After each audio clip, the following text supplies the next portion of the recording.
The fourth rule. I started working the night shift at an old factory in 2019. The place shut down in 1991. Nobody ever explained why. Some companies still own the land, and they pay me to walk the perimeter, check the locks on the gates, and sit in the security hut until sunrise. The money is fine. The rules aren't written down anywhere. The guy I replaced told them to me on my first night. He made me repeat them back until I got every word right. Rule 1. Do not go onto the main floor after 2 a.m. Rule 2. If you hear the conveyor belt, count your steps. Keep counting until it stops. Rule 3. Do not look at the second shadow. I laughed when he finished. He didn't. For 2 years, I followed the rules and nothing happened. The conveyor belt never moved. The power had been cut decades ago. The second shadow was just a trick of the emergency lights. At least that's what I told myself. Then they sent me a partner. His name was Ellis. Young guy, quiet, didn't ask many questions. I told him the rules on his first night. He rolled his eyes. Sure, he said. Anything else? No. He looks at me and asks, you actually believe this stuff? I believe you should follow it. That was the end of the conversation. The first week went smoothly. We split the grounds between us. He took the west side, I took the east. Every night before we separated, I reminded him, don't go onto the main floor after 2 a.m. Every night he'd wave me off. Yeah. On the 8th night, my watch stopped. I didn't notice until I checked the clock inside the hut. My watch read 1:47. The wall clock read 2:14. I radioed Ellis. No answer. I tried again. Nothing. The west gate was empty. The main floor entrance wasn't. The chain was lying around on the ground. The padlock open. I broke rule 1. I told myself I was going in long enough to drag him back out. The factory floor stretched into darkness. Moonlight spilled through the high windows. The conveyor belt was moving. There was no sound, no motors, no grinding gears, but I could feel it. I could feel it in my boots. A slow vibration beneath the concrete, like a heartbeat. Ellis stood at the far end of the belt, facing the wall. His shoulders shook. I shouted his name. He turned. His face looked normal. His shadow didn't. It had 2 heads. I looked down. My own shadow was gone. For a second, I couldn't move. Then I grabbed Ellis and ran. I counted every step. 31, 32. The vibration followed behind us. 33, 34, 35, 36, 37. The conveyor belt stopped. The silence hit so hard it felt physical. I slammed the door behind us and locked it. Ellis didn't say a word for the rest of the shift. The next night, he remembered none of it. Not the belt, not the factory floor, not me dragging him outside, but something had changed.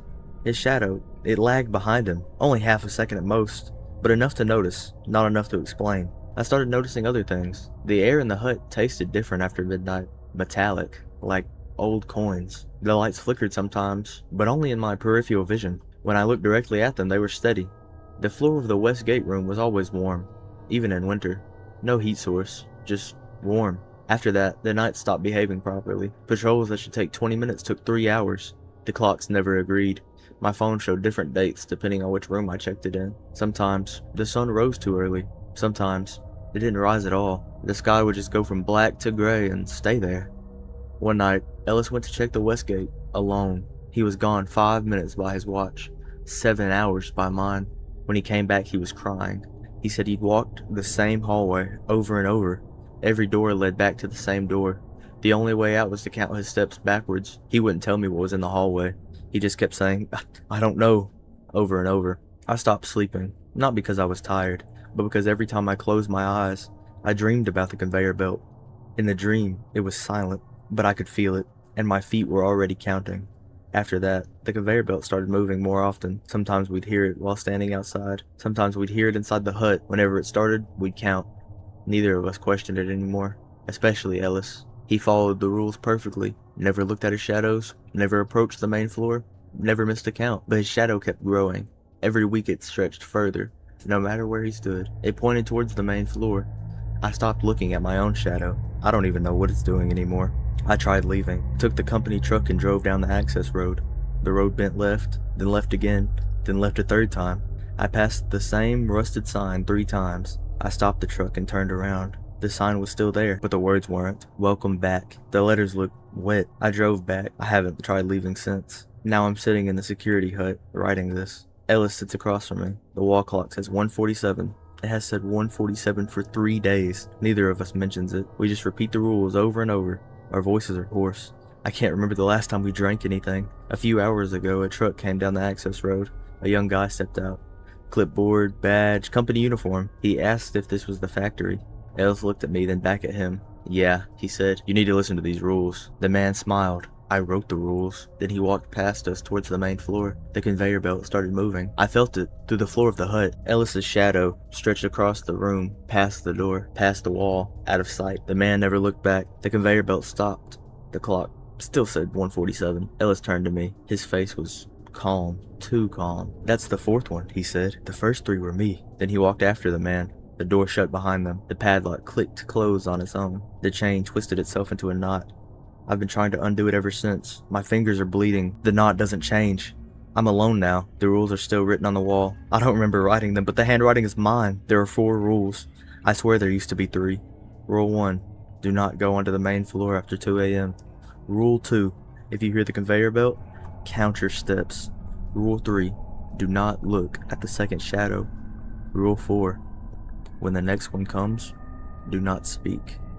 You are the new guy now. I just heard the truck engine start outside, then stop, then start again, then stop. Footsteps on the gravel. Someone is coming up the path. The night shift. I've spent a long time thinking about whether I should tell this or not. The few times I've told family members or friends, they looked at me strangely, as if nothing I experienced had been real, or as if I were trying to get attention with a made-up story. I've never managed to convince anyone that it really happened, but I swear it did. Many years have passed since then, and there are still nights when I wake up remembering what I saw. Maybe writing it down is the only way to get it off my chest, although part of me would rather forget it forever.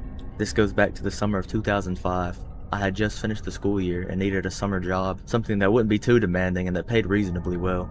That was when I got a position as a night security guard in the parking garage of a shopping mall in my city. It was a simple job, and honestly, I thought the hardest part would be finding something to do during the long, empty hours inside the security booth until my shift ended. After that, I would just go home and sleep all day. To me, it sounded like the perfect summer.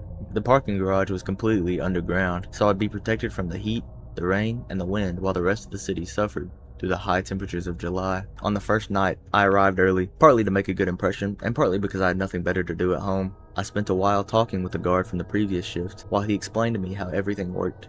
Every hour I would have to leave the booth and do a round of the parking garage to make sure everything was in order. According to him, nothing ever happened, but he insisted I always carry the walkie-talkie so I could contact the guards patrolling inside if any problems came up. The explanation didn't take too long, and when his shift ended, he said goodbye, wished me a quiet night, and left. I was completely alone in the booth. There wasn't much in there. A deck of cards, a radio, a small television, and a rather old coffee maker. For me, that was more than enough to get through the night. Anyone else probably would have been bored, but at that time, I loved it.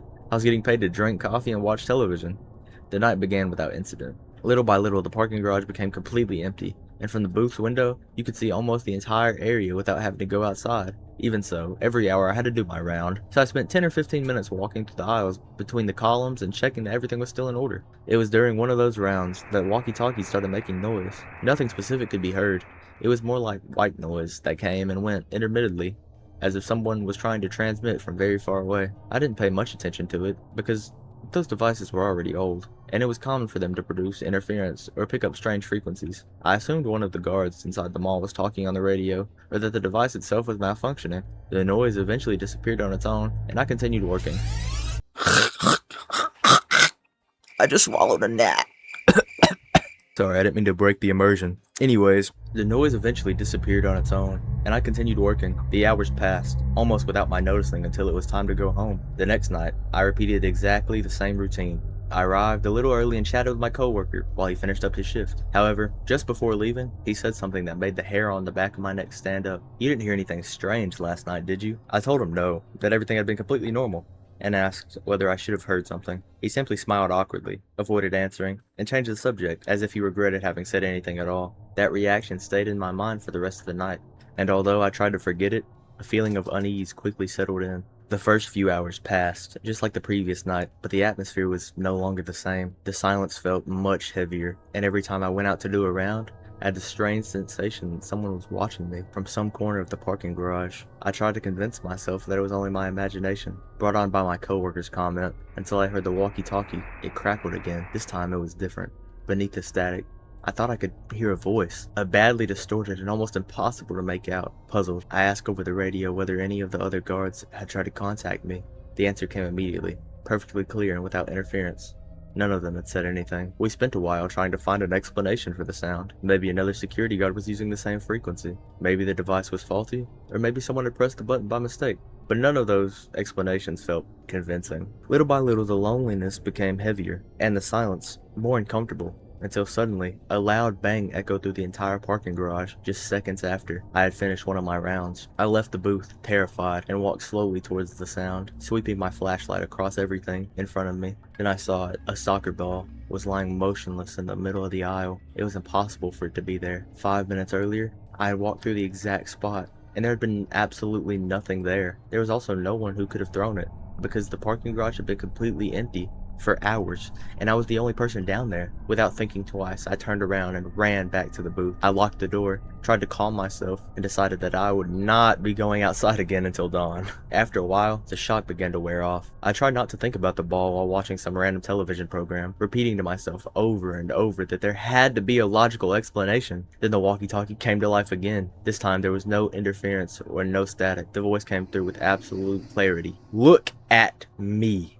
I slowly raised an eyebrow and saw a child standing perfectly still on the other side of the booth's windows. His clothes were dirty and worn, stained with blood. His skin was so pale, it almost looked transparent. And his eyes were nothing but two black, empty sockets that seemed to swallow the light of the parking garage. I froze, unable to look away, feeling my entire body stop responding until, finally, I lost consciousness. I woke up the next morning in the hospital. I never asked who had found me or how long I had been unconscious, because deep down, I didn't want to know the answer. Without thinking twice, I handed in my resignation that very day, and I've never set foot in that shopping mall again. Many years have passed, but I still remember that voice calling me through the walkie-talkie and the stare of that child. And no matter how much I've tried to convince myself that it was all the result of exhaustion or my imagination, there was one thing I've never been able to explain. That soccer ball. That soccer ball was not there the last time I walked past that spot.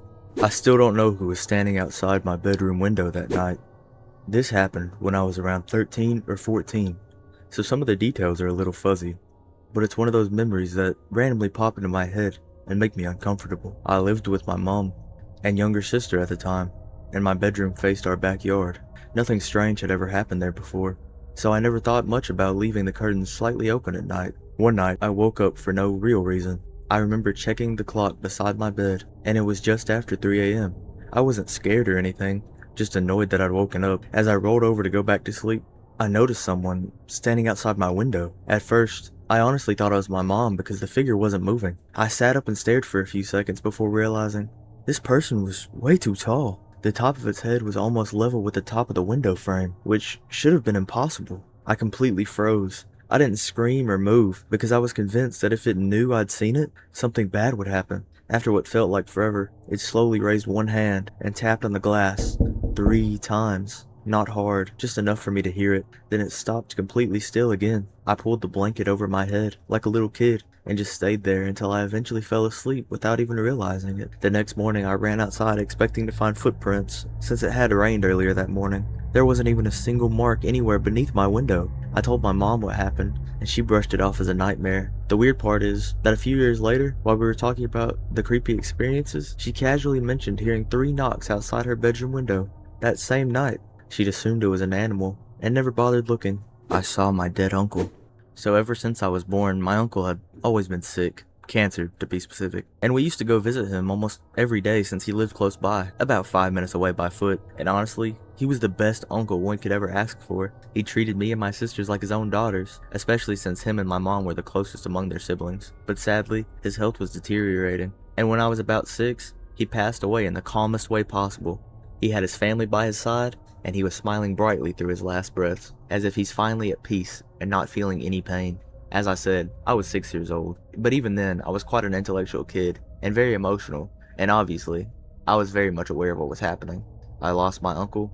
I grieved for years, to the point where if anyone even brings up cancer and losing people to cancer, I'd start crying hysterically and just exit the room, up until middle school.